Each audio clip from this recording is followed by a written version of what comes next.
Good morning, good afternoon, good evening. Again, this is Miss Ivy V. Katindoy, so your teacher.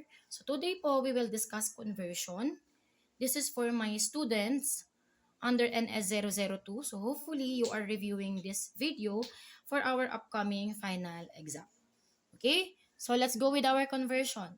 First, pag sinabi natin conversion, those are the measure unit that we use in order to measure something like object or kahit ano pa yan na pagkain. Now, if you're going to ask me what are the example of measure unit, those are grams, ano pa, kilogram, pounds, meter, miles, seconds, okay? Meron pang hecto, decameter, and so on. Now, we have three different types of conversion, but all in all, they are example. Okay? Like statement. Kasi pag sinabi natin conversion, may mga statement dyan na kailangan natin isolve. Okay? Now, we have basic, dimensional analysis, and then complex. Now, let's go with our basic. Si basic conversion po, always remember isang measurement lang ang hinahanap dyan. For example, we have statement here or problem. Cassie weighed about 165 pounds this year. How many kilograms she weighs? Now, unahin muna natin hanapin yung given. Ano po ba yung given dyan? Yung given dyan is yung si Cassie daw, tumitimbang siya ng 165 pounds. So, the given is 165 pounds.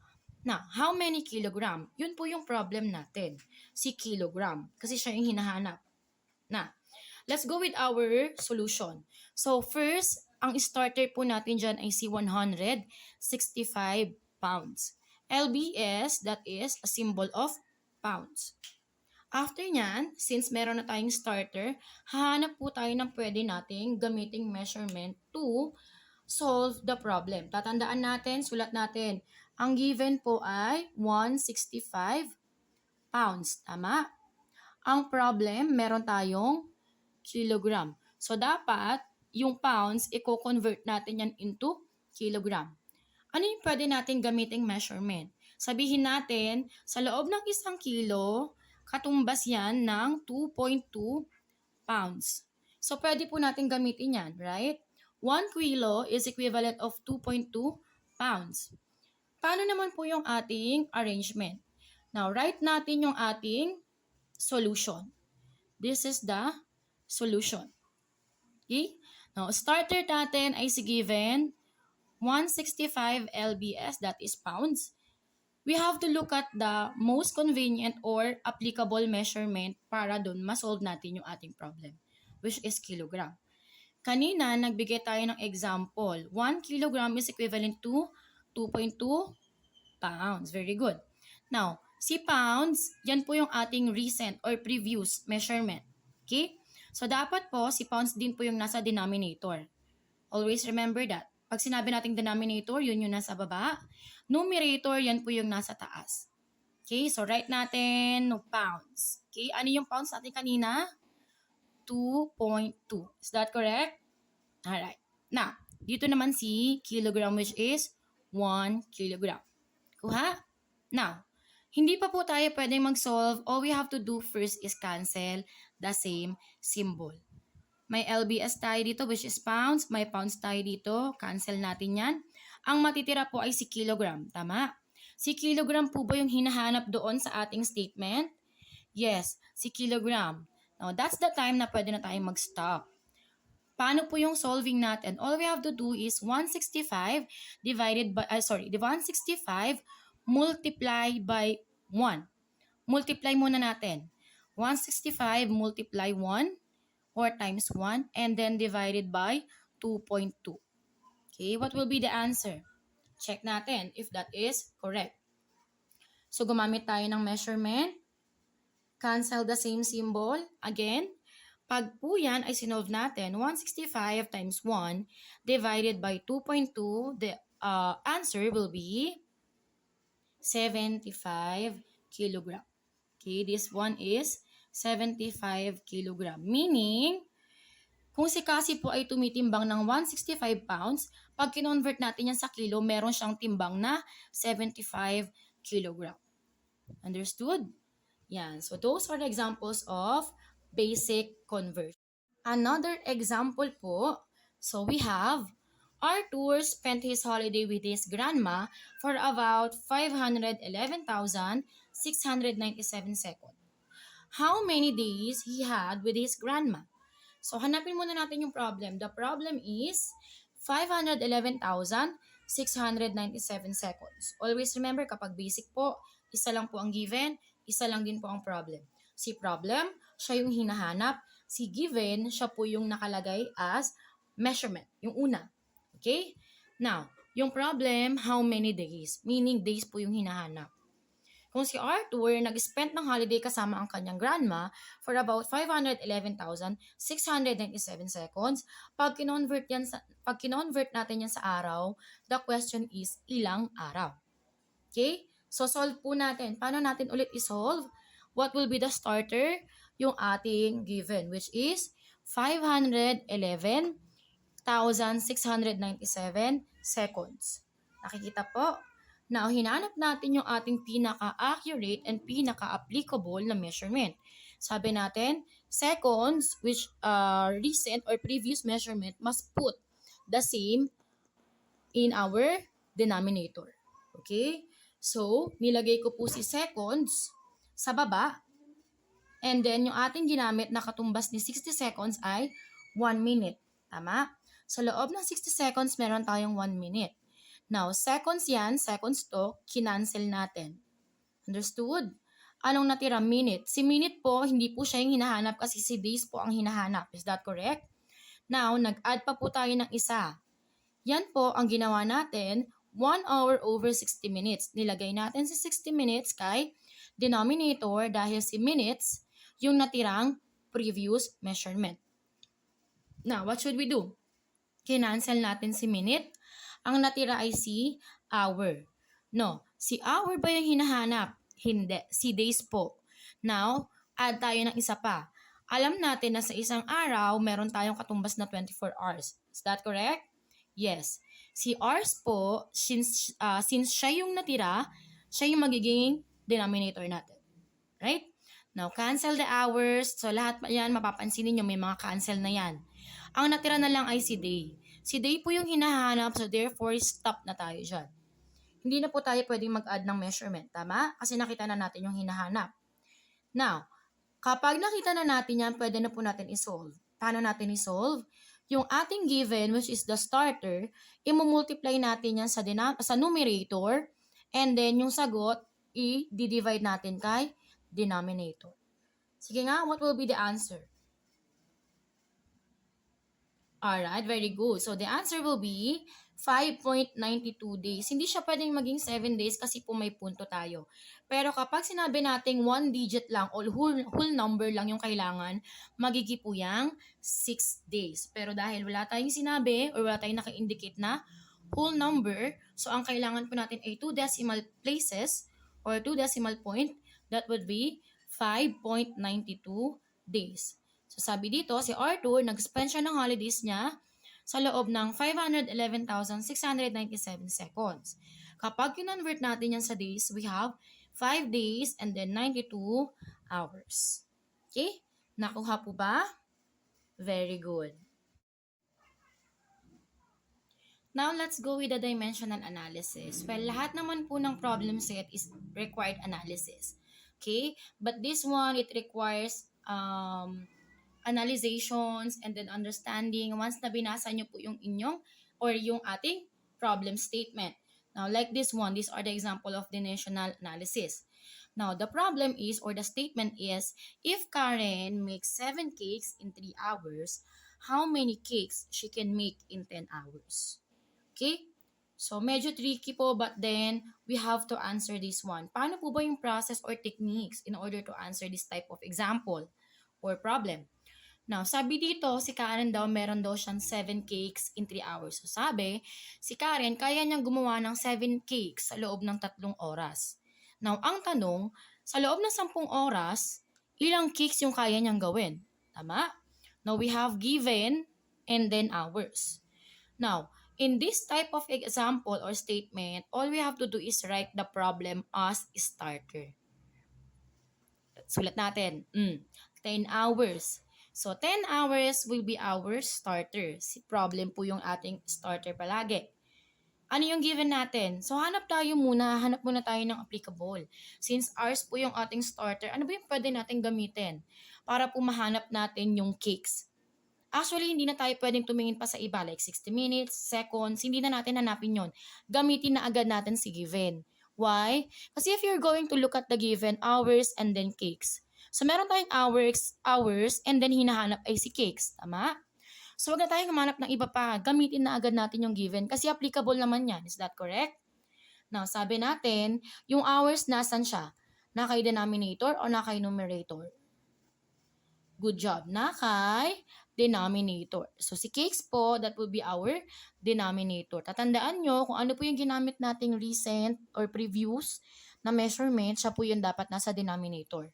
Yan po ay applicable kay basic at saka kay dimensional. Okay?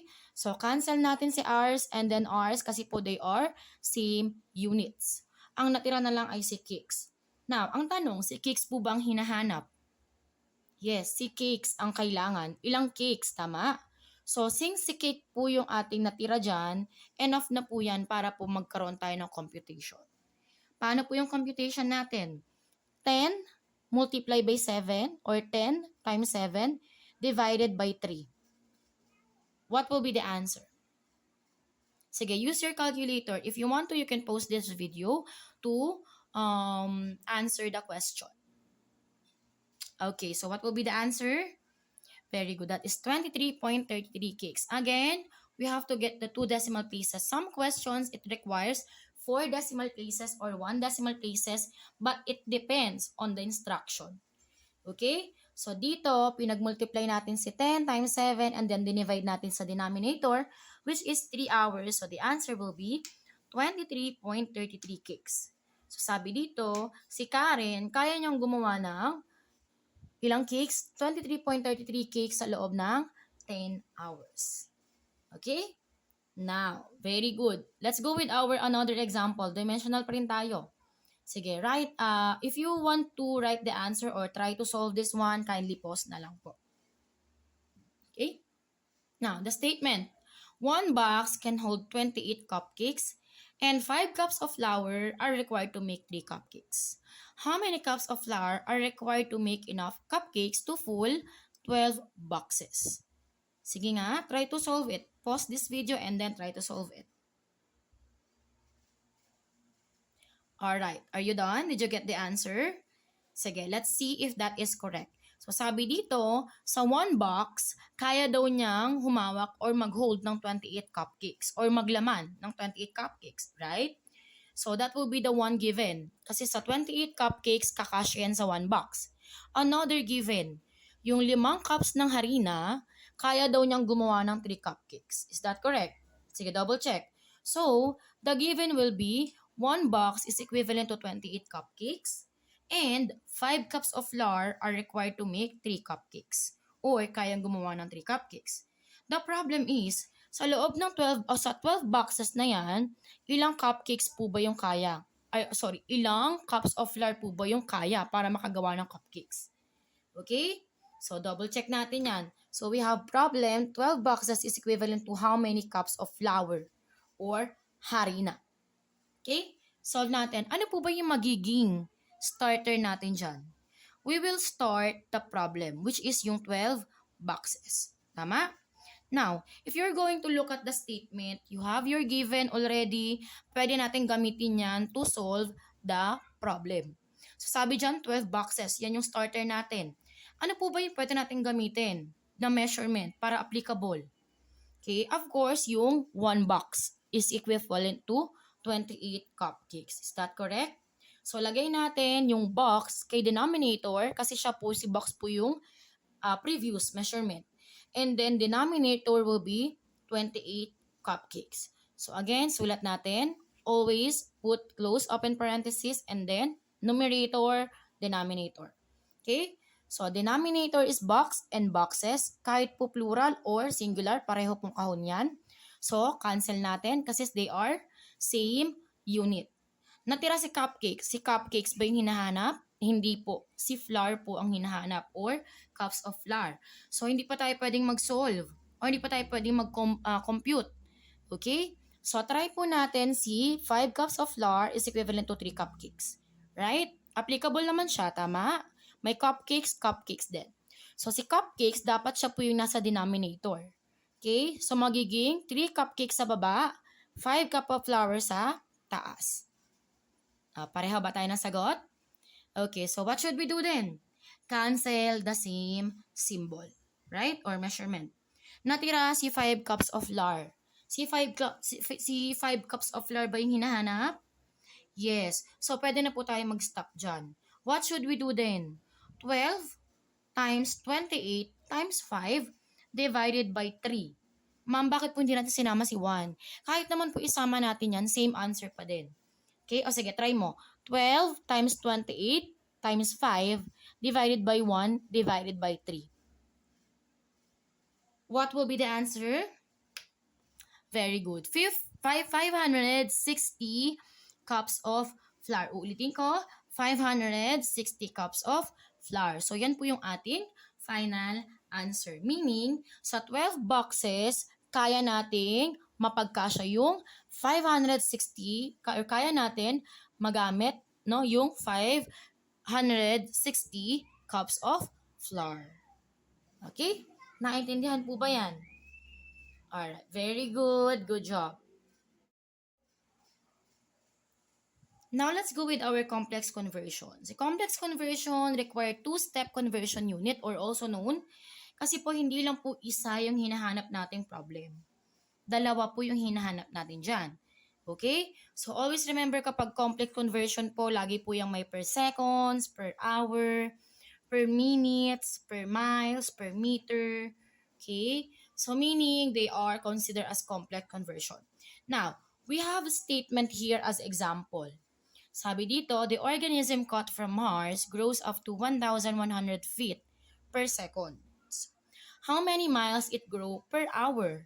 So, Tagalogin natin, try natin. Yung nahuli daw na organism sa Mars, kaya niyang lumaki ng 1,100 feet kada segundo per second.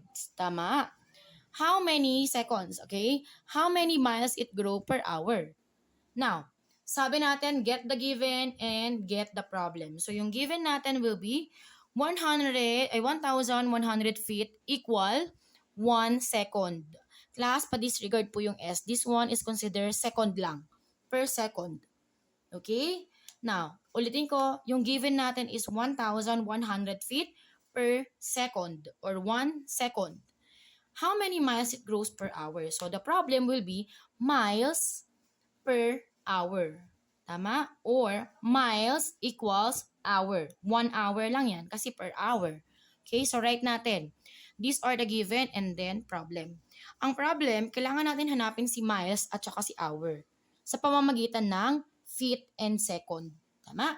So, lagi po natandaan kapag this type of statement or nakaka-encounter kayo ng ganitong question sa conversion, ang lagi pong starter natin ay yung given. So, lagay natin si given. We have 1,100 feet over 1 second or 1,100 feet per second. Okay? So, mamaya na natin gamitin si second. Si feet muna. Kasi ang una natin hahanapin ay si miles muna. Okay? So, mamaya na si second, gamitin muna natin yung feet. Yung feet po, that is measure feet, kailangan si feet yung ating denominator.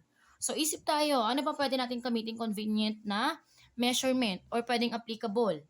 Okay, so try natin to see 5,280 feet over 1 mile. So, ibig sabihin, sa loob ng isang mile, meron tayong 5,280 feet.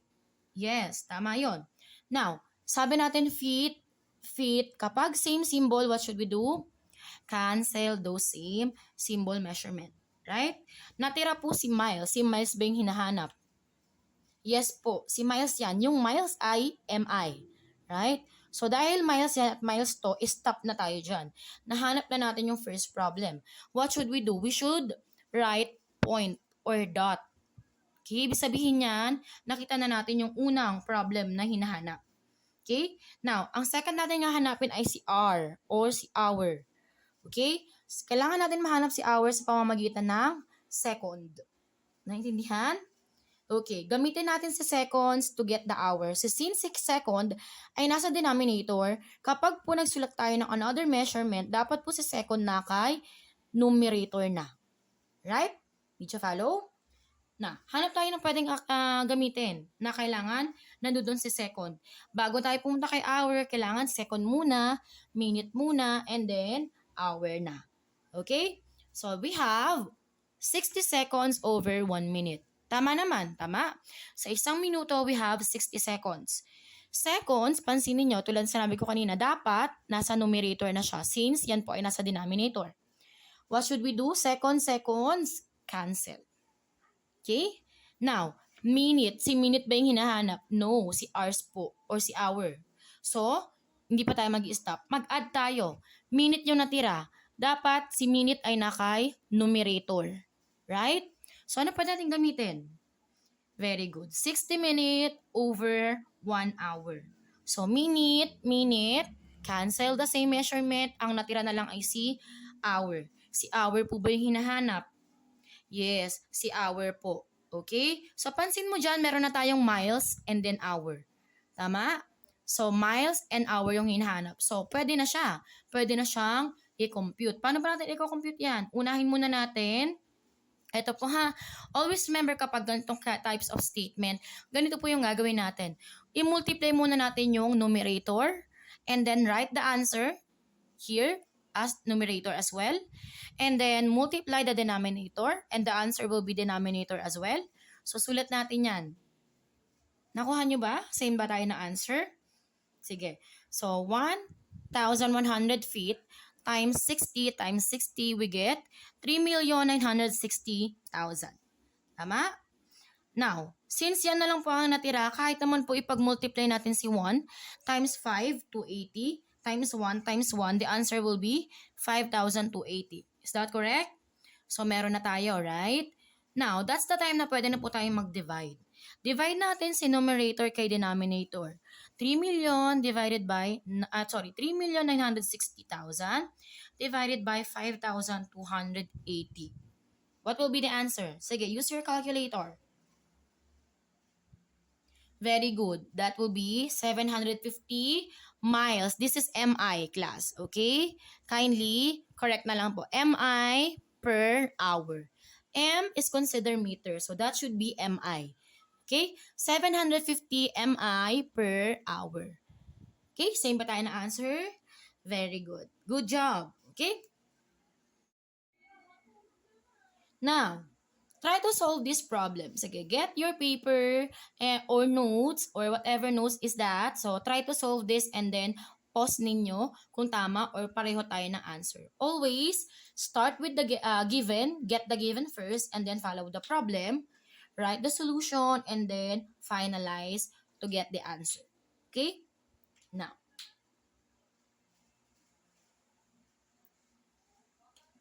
Very good. So, sige, try natin if na-solve nyo na. Na-solve nyo na ba?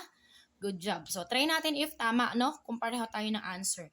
Sabi dito, Rian's new plant weighs 721 pounds per week. How many kilogram does it gain per second? Okay? So, get the given. Ano ba yung given natin dyan? The given will be 700 pounds per week. So, meaning, yung 721 pounds, equivalent niya ng isang linggo. Okay, what will be the problem? Kilogram per second. Pareho ba tayo? Alright. Now, next, what will be the starter? Starter is yung given, which is 721 pounds over 1 week. Same tayo? Alright, very good. Now, what should we do? Hanap tayo ng pwede natin gamitin. Sabi natin, hanapin natin si kilogram and si second. Pero unahin muna natin hanapin si kilogram. Right? Gamit yung ano? Yung pounds. Na, hanap tayo ng pwede natin gamitin. Yung accurate, yung applicable. Para mahanap natin si kilo. Pounds muna ha, mamaya na natin gamitin si week. Ano yun? So, pwede natin gamitin si 1 kilogram over 2.2 pounds. So, pounds and pounds, same yan. What should we do? Disregard. Tama? Na, ang natira po ay si kilogram. Si kilogram ba yung hinahanap? Very good. So, stop na tayo dyan. What should we do? Write tayo ng tuldok. Ano bang purpose si tuldok? Indicator na nahanap na natin yung first problem. Wala pong makakalimot dyan, ha? Next, hanapin natin si second. Si second yung hahanapin, gagamitin natin si week. Alright? Next, try natin yung 1 week is equivalent to 7 days. Yan po yung pinaka-accurate and applicable. Hindi tayo pwedeng dumiretso sa kay second. Okay? So, 1 week, cancel. Tatandaan natin kapag po ginamit na natin yung ating denominator sa starter, dapat po nasa taas na yan, ha? Numerator na yan. Alright? Natira po si days. Si days ba yung hinahanap? Hindi po. Si seconds. So, after nun, napansin natin na hindi pa lumalabas si second, add ulit tayo ng measurement. Gamit si days.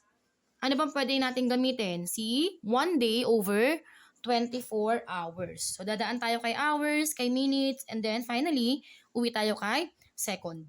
Okay? Now, 7 days, 1 day, what should we do? Cancel the same symbol. Right? Natira po si hours. Si hours ba? Hindi. So, add pa tayo ng isa pa. 1 hour is equivalent to 60 minutes. Tama? Yes, that's correct. Sa loob ng 60 minutes, consider na yun ng isang oras. So, 24 hours, 1 hour. Same measurement, cancel. Nakukuha na po ba? Very good. Now, minutes, hindi pa yan seconds. Hindi pa yan hinahanap. So, add pa tayo. Minutes, 1 minute is over 60 seconds. Mapapansin nyo pababa yun na pababa. Okay? Hanggang makarating tayo kay second. So, 1 minute, 60 seconds, same ng minute, measurement, cancel. Nakuha? Natira po si second. Second yung hinahanap. Very good. So, pwede na tayo mag-stop dyan. Pwede na po natin i-compute. Paano yung computation? Numerator muna, multiply. Write as numerator as well. Denominator, multiply. Write as denominator as well. Ilan yan? Yes. 721 over 1,330,560. Tama ba? Double check nyo. Okay? Alright, very good. Now, what should we do then? Divide po natin yung dalawa. 721 divided by 1,330,560. Ilan yan, class? Very good. That would be 1,845.44 kilogram per seconds. So, ni-round off na natin siya into 2 decimal places, kaya po naging 0.44 kilogram per second. So, meaning, yan po yung ating answer. Nakuha po? Very good.